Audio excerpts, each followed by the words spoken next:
은혜를 나누려고 합니다. 요한복음은 예수님의 공생애에 대해서 기록하고 있습니다. 특별히 13장부터 17장은 예수님께서 십자가를 지고 죽으시기 전에 제자들에게 한 설교입니다. 5장에 걸쳐서 긴 설교를 하십니다. 이러한 예수님의 십자가의 죽음을 앞둔 설교 중에서 오늘은 16장 16절 이하의 말씀을 통해 은혜를 나누겠습니다. 자, 지금 이 말씀, 이 설교를 하시는 상황이 어떤 것인가를 기억하셔야 됩니다. 몇 시간 후면은 이제 예수님께서 십자가에 달려 자기가 죽을 것을 알고 계셨습니다. 다시 말하면 마지막 제자들에게 유언을 토하는 심정으로 지금 마지막 설교를 하고 계시다고 하는 그 상황을 전제로 기억하시기 바랍니다. 몇 시간 후에 예수님 십자가 지고 죽으실 걸 아셨습니다. 그리고 지금 제자들에게 이 설교를 하십니다. 첫째로 16장 16절 말씀입니다. 조금 있으면 못 보겠고 조금 있으면 보리라. 너희가 조금 있으면 나를 못 보겠는데 조금 있으면 나를 보리라. 어떻게 되면 그 역설적 모순의 말씀입니다. 조금 있으면 보는데 또 조금 있으면 못 본대요. 그러나 이 말씀은 역설적인 말씀이 아닙니다. 조금 있으면 못 보겠다는 말씀은 이제 9시간 후면 십자가를 지고 죽는다는 말씀입니다. 또 조금 있으면 본다는 말은 3일 후면 부활하여 만나겠다는 말씀입니다. 그러므로 9시간이 지나서 조금 지나면 내가 십자가를 지고 죽기 때문에 너희가 나를 못 본다. 그런데 3일 후 조금 지나면 내가 부활하니까 너희들이 또 나를 본다. 그게 조금 있으면 못 보겠고 조금 있으면 본다는 말씀입니다. 여러분, 예수님께서 십자가에 달려서 고통당하신 시간이 몇 시간 동안일까? 통상 6시간 정도로 보고 있습니다. 그런데 우리가 여기서 이 시간이라는 것에 대해서 생각해 볼 필요가 있습니다. 시간이 항상 똑같다고 생각하시죠? 아닙니다. 시간은 늘어났다, 줄어들었다 합니다. 무슨 말씀이냐? 절대적인 길이로서의 시간은 동일하지만 상대로서 내가 느끼는 그 시간의 길이는 차이가 있다는 겁니다. 자, 사랑하는 사람과 데이트하는 1시간은 금방 지나가요. 아마 우리 준목님이 파주에서 여기까지 오시려면 최소한도 2시간 이상 운전을 하셔야 되는데 그토록 사랑하는 사모님과 차 안에서 데이트하면서 오시기 때문에 나는 30분 길이밖에는 안 느낄 것이라고 생각합니다.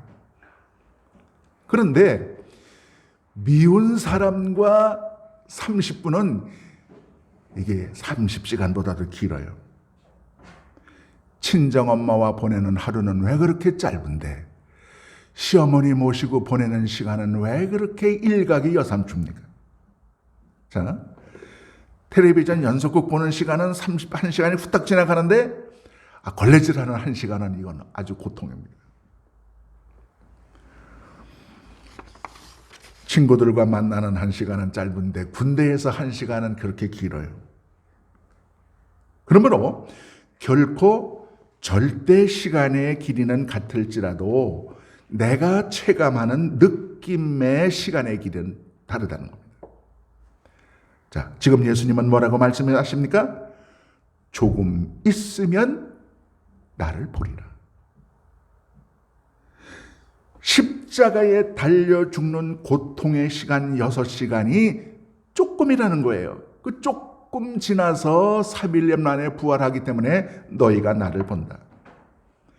우리 같으면 6시간의 십자가의 고통이 600년의 고통으로 느껴졌을 것입니다. 그런데 주님은 그것을 잠깐의 고통으로 해석하고 계신 겁니다. 오늘 우리의 삶 속에서 어려움을 당하는 분들에게 바로 필요한 것이 이 조금의 신앙입니다. 슬픔도 잠깐입니다. 고난도 조금입니다.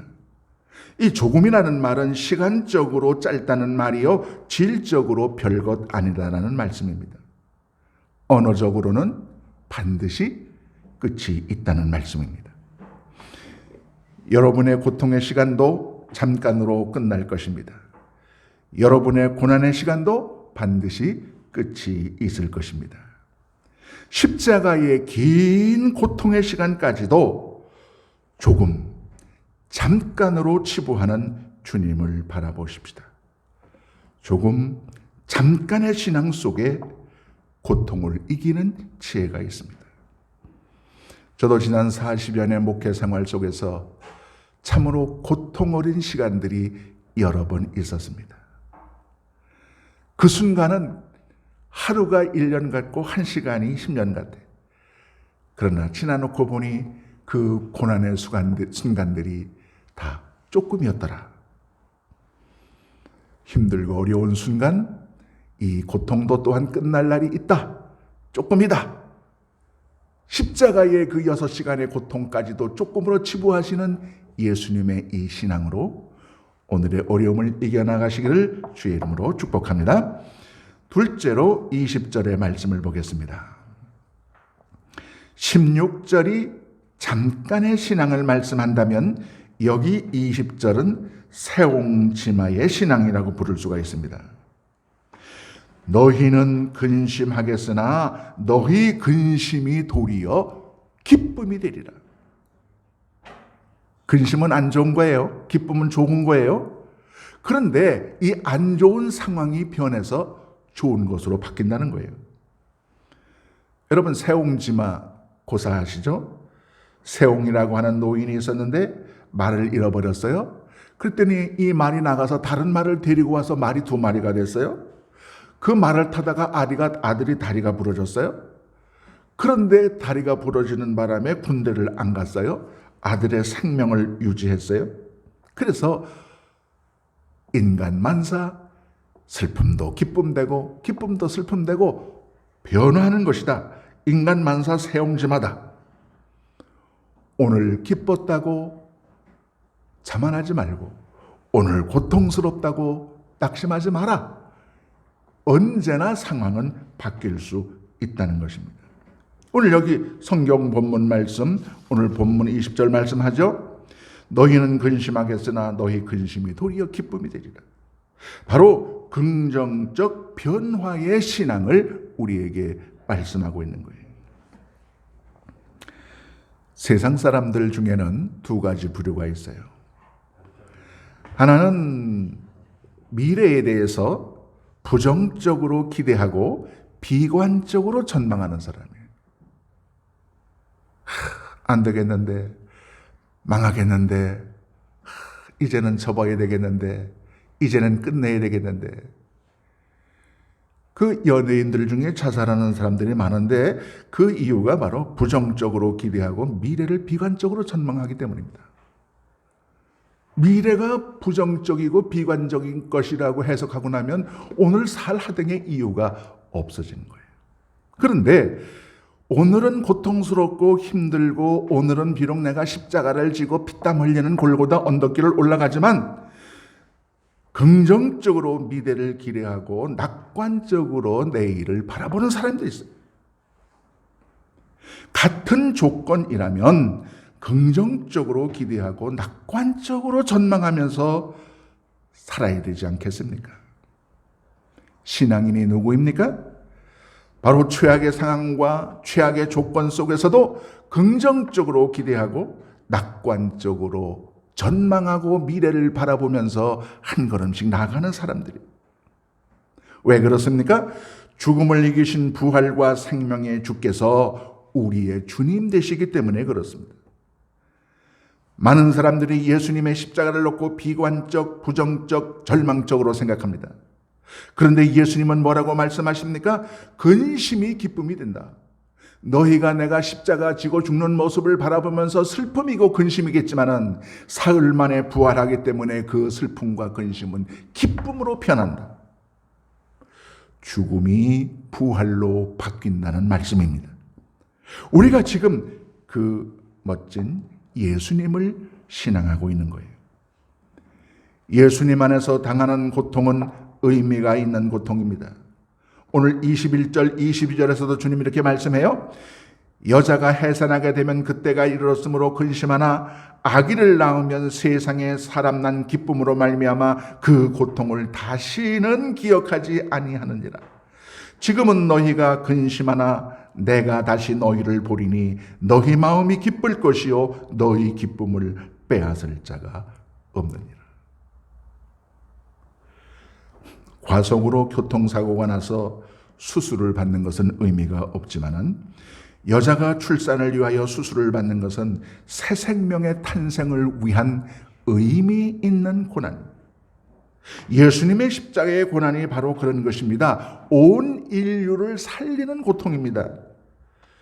우리 성도들도 이왕 근심하려면 생산적 근심, 의미 있는 근심을 해야 됩니다. 가치 있는 염려를 해야 됩니다. 여러분, 예수님 안에서는 근심이 기쁨이 됩니다. 죽음이 부활이 됩니다. 지옥이 천국이 됩니다. 죄인이 의인이 됩니다.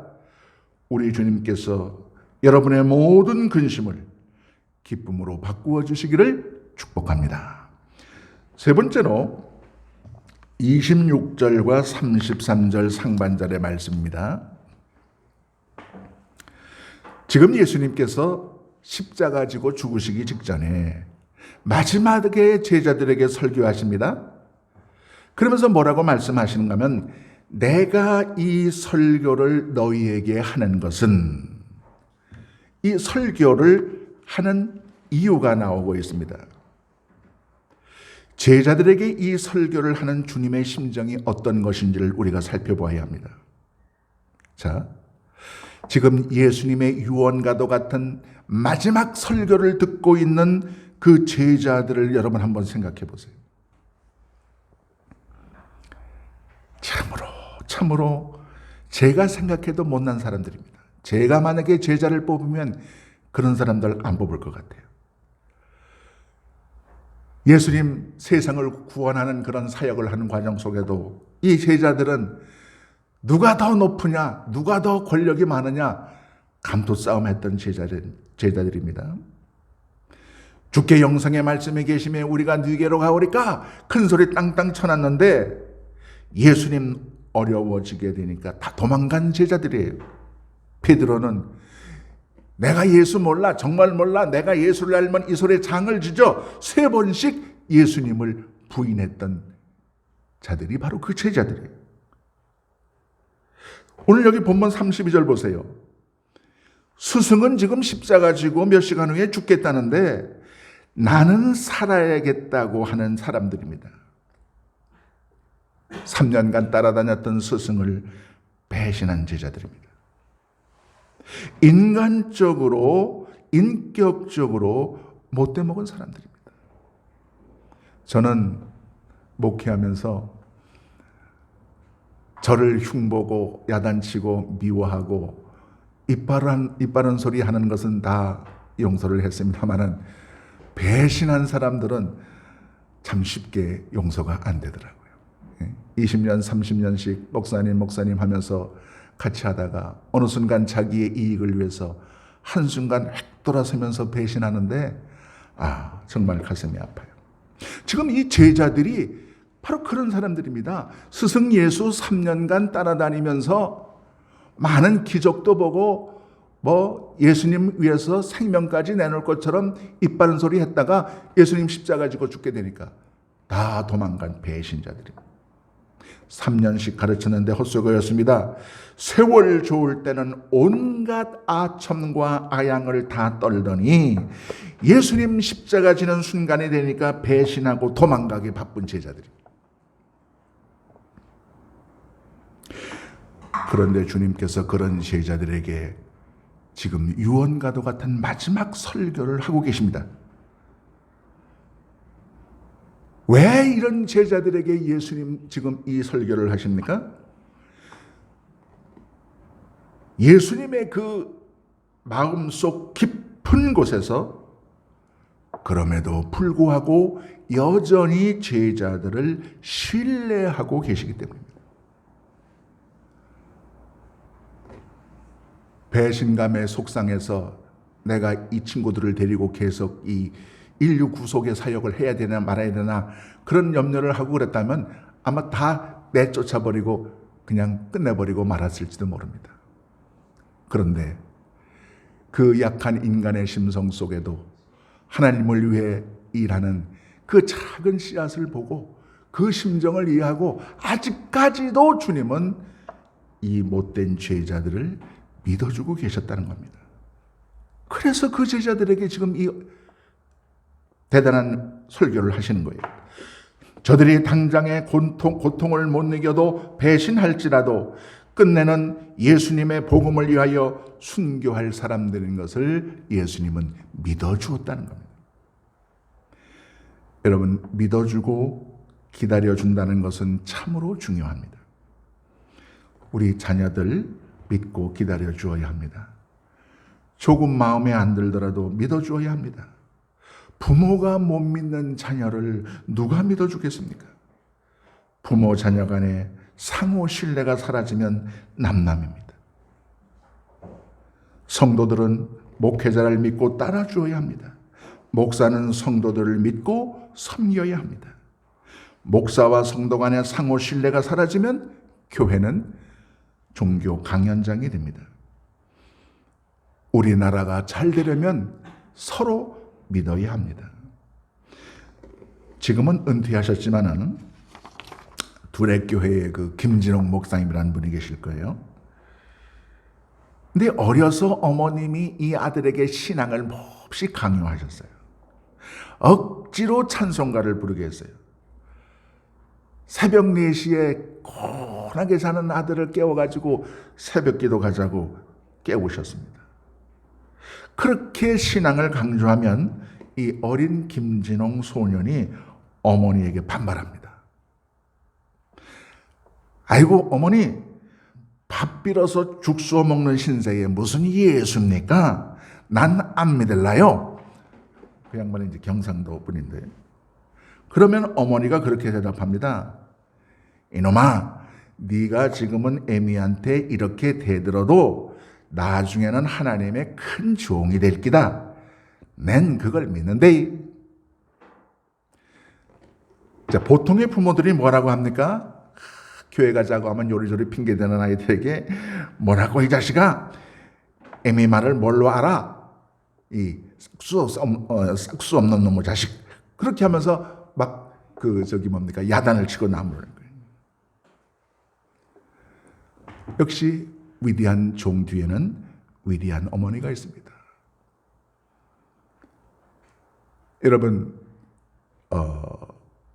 여러분 잘 아시는 성 어거스틴 뒤에는 그의 어머니 모니카가 있었습니다. 자식을 믿어주는 부모 앞에서 위대한 인물이 자라났어요. 우리 교회 어린이들, 미래의 학생들, 교회를 어지르고 성가시게 굴고 예산만 축내고 그래도 믿어주어야 합니다. 바로 그들이 20, 30년 뒤 어른이 되면 어느 자리에 있든 어느 교회를 섬기든 교회를 책임지는 미래의 성도가 되는 겁니다. 예수님은 배반의 제자들을 믿고 설교하셨습니다. 그들을 믿고 사명을 맡겨주셨습니다. 믿음과 신뢰를 주는데 끝까지 배신으로 대답하는 예는 없습니다. 신뢰가 있어야 그 신뢰에 상응하는 행동이 있습니다.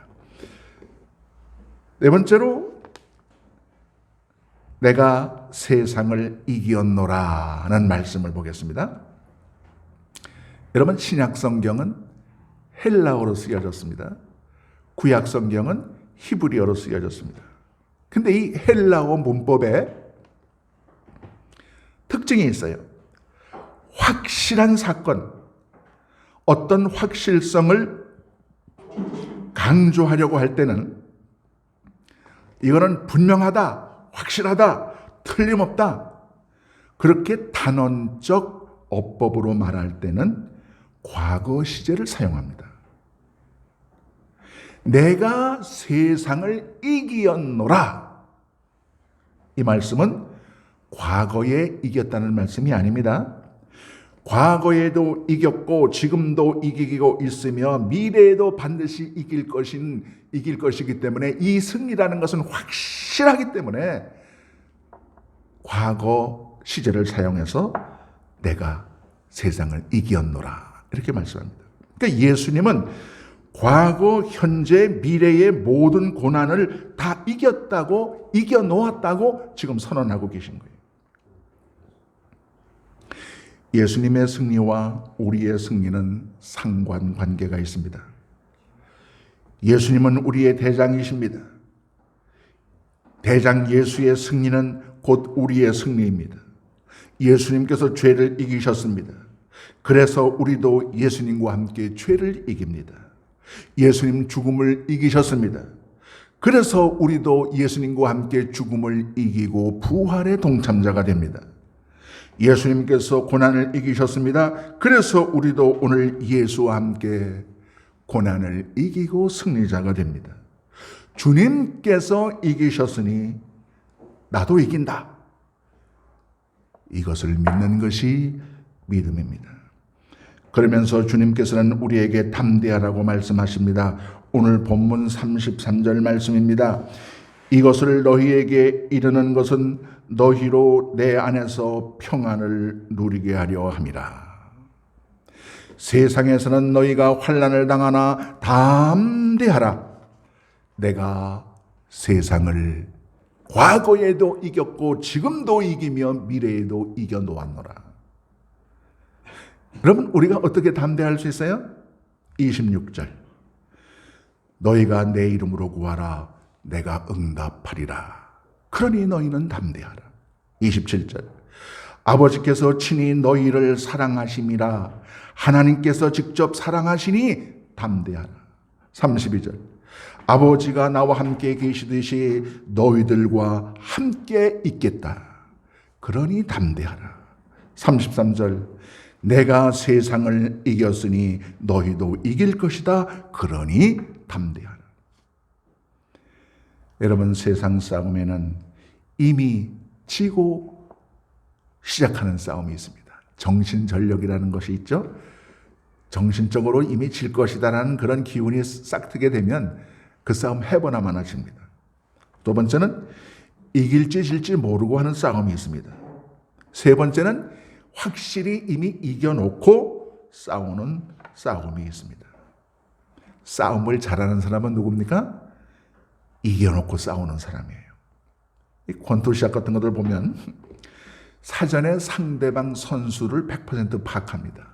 비디오를 틀어놓고 저 선수가 어디가 약점이고 어디를 때리면 고통스러워하고 어느 순간 그 방어를 막지 못하고 어디가 약점이고 허점인지를 철저하게 연구해서 싸우기 전에 거의 반쯤 이겨놓고 링에 오릅니다. 그러면 그 선수는 승리할 수 있어요. 우리 신앙인은 바로 이겨놓고 싸우는 사람입니다. 왜? 주님께서 이미 이겼노라, 이겨놓으셨습니다. 그래서 우리는 싸움할 필요도 없이 이기는 겁니다. 세상을 이기고 죄를 이기고 사망을 이기는 것입니다. 오늘 우리 성도님들 여러분 곁에 어려움이 있습니까? 풀리지 않는 문제가 있습니까? 견디기 어려운 고통의 순간이 있습니까? 주님께서 이기게 하심을 믿으시기 바랍니다. 이미 주님께서 이겨놓으셨음을 믿으시기 바랍니다. 오늘 아침 주님께서 요한복음을 통하여 이 자리 우리 모두에게 말씀하십니다. 담대하라. 내가 세상을 이기었노라. 기도하십시다.